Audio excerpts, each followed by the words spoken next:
All right, you guys talk about early people or prehistoric people, right? And so if we look at this, we see the prefix pre. That means before, right? So what does prehistoric mean? Prehistoric means before written history, right? Before history. All right. Well, let's do this little read aloud here. It was a freezing cold day in December 1989. Phil Flowers, a construction worker, was digging in a swampy area of a golf course in Licking County when he hit something hard. He climbed down from his earth-moving machine to take a closer look. He was amazed to find a huge animal skull. He had discovered the bones of a mastodon, a huge, hairy, elephant-like animal that lived thousands of years ago. Wow, that would be interesting, wouldn't it? And here it is, right here. Imagine that. Boy, that'd be something, huh? All right, so let's take a look at a couple things. Let's look at some text features. This over here, this whole thing over here is what I like to call in the biz a sidebar. It's a sidebar. All right, and so you have your vocabulary, and you notice that the book has these vocabulary words lit up in blue. Why do they do that? Here's why. When you come across one of the vocabulary words, they'll be in blue also in context. So let's take a look at the first one. It says, this land bridge is called Beringia. Beringia. About 12,000 years ago, the Ice Age ended. Then glaciers melted and ocean levels rose. You can see on the map on page 55 that Beringia is now covered in water. All right, so the definition of Beringia is probably going to be up here somewhere before the word and also below the word. But the words that you need to be looking for are lit up in blue in the sidebar, and they're also lit up in blue in the text. Pay attention to those sidebars because you are going to need them for your assignment today, which is this guy right here. You're going to put all the definitions right in here as you find them. For Beringia, you'll write down what it is, what you learned about it, right? Sometimes you might just have to put down the definition in your own words, how you learned it, what the definition is to you as you've read it, right? Most of the time, though, the definitions are going to be spelled out pretty plain and simple. So let's read this chapter together. Well, real quick, I'll go over the different vocabulary words. So we have extinct, artifact, archaeologist, history, prehistory, band, flint, atlatl, and Beringia. Okay, look for those as we read. The story of Ohio begins long before that mastodon lived here. It begins with the story of our continent. Scientists think that long, long ago, no people lived in North America or South America. Then, about 40,000 years ago, people began to arrive. These people were probably hunters who followed herds of mammoths and mastodons from place to place. Over time, hunting groups slowly moved from Asia to North America. How did they cross the ocean? Scientists think that during the last ice age, people traveled across a wide land bridge that connected Asia and what is today Alaska. This land bridge was called Beringia. So now you know what Beringia is, right? About 12,000 years ago, the ice age ended. Then glaciers melted and the ocean levels rose. You can see on the map on page 55 that Beringia is now covered with water. Link to early Ohio. In just 2 days of careful digging on the Burning Tree Golf Course, scientists and volunteers uncovered the bones of a mastodon.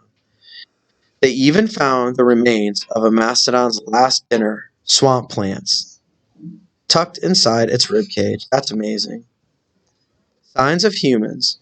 Because they found the bones grouped into 3 piles, scientists think that the Native Americans killed the mastodon. Early Native Americans probably divided the meat this way. Scientists also discovered cut marks on the bones. These cuts were probably made when people chopped up the meat for food. And so here's that map of Beringia. Take a look. You have Asia. So you see Alaska here, right, guys? Right there. I'm tracing it. This part in green, this was all ice, right? So they could come from Asia and walk on the ice to get over into North America. And that's how they got here. That was a land bridge, right? All right. So during the Ice Age, hunters crossed that land bridge known as Beringia. Okay. Finding the mastodon bones helped scientists learn how long people have lived in Ohio. Mastodons became extinct or died out. See that little trick I showed you the other day? Extinct, there's the comma. Here's the definition. Died out about 10,000 years ago. So scientists knew that the bones at Burning Tree had to be older than that. If humans had carved up this mastodon, then humans were in Ohio more than 10,000 years ago. Brad Lepper is an archaeologist who worked on the Burning Tree mastodon dig. Why do you think he was excited about this discovery? Oh my gosh, can you imagine how excited that would be? Here's an excerpt from the article by Dr. Bradley T. Lepper and Karen A. Lepper. The weather was awful, bitterly cold and windy.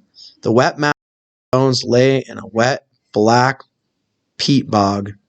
Our feet sank deeply into the sticky muck as we worked, and our wet clothes froze into stiff suits of armor. When we rested, in spite of these conditions, we felt excited when we realized that we had found a nearly complete skeleton, a very, very rare event. A peat bog is a soggy ground formed from decayed of plants, right? And muck is mud, suits of armor, clothes made from metal, but they weren't really in armor. It was just frozen clothes. The first Ohioans. Discoveries like the Burning Tree mastodon are one way we trace the story of the earliest Ohioans.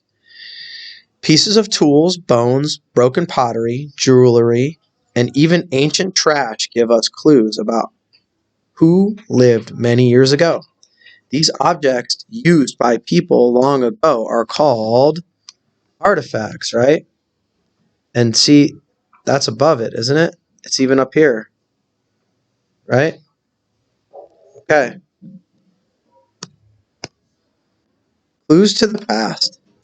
Scientists who study old artifacts are called archaeologists. Isn't that nice? Right there. Okay. Archaeologists use artifacts to learn about the past. Sometimes artifacts are the only clues we have about life long ago. That is because many early people did not write down their history. That's why we call it prehistoric or prehistory. History is the written story of the past, right? The written story of the past is history, right? The period of time before people invented writing is called prehistory, right? Okay. Prehistoric people are people who lived before they wrote down their own history. You can understand the difference between history and prehistory by remembering that pre means before, and I already kicked that off like that. Life on the move. Imagine the feeling of being the first person in a new place about 15,000 years ago. People came to the place we now call Ohio. It must have been exciting, but also dangerous. These early Ohioans had no idea what they would find across a river or over the next hill. Was the sound they heard in the forest made by a falling branch or a wild animal? They had to stay alert to stay alive. Ohio's early people moved from place to place in search of food. They traveled in bands, which are, or groups, see that comma and the word or? Bands, or groups of about 25 to 50 people. That's what a band is. Okay? Hunter-gatherers. Early people dressed in animal furs and wore boots made from animal skins. Hunters carried wooden spears with sharp tips. Look at the infographic on page 58 and 59 to see other tools the early hunters used. The band slept in caves or under cliffs. Some made tents from branches and animal skins. Sometimes people set up camp on top of a hill where they could look down into the river or valley. In that way, hunters could watch for animals to pass by. Hunting was not only the only way early Ohioans got food. They also gathered plants, fruits, and nuts from the forest. Ohio's forests offered plenty of walnuts, hickory nuts, black cherries, berries, and seeds. Usually women gathered and prepared the food because both hunting and gathering food were very important parts of their lives. We call these people hunter-gatherers. Between hunts, people met to share food or to trade things they made. Sometimes they visited with people from other camps. A change in climate. You remember from chapter 1 that the last ice age ended about 12,000 years ago. At that time, the big animals in Ohio and the rest of North America gradually became extinct. No one is sure why this happened.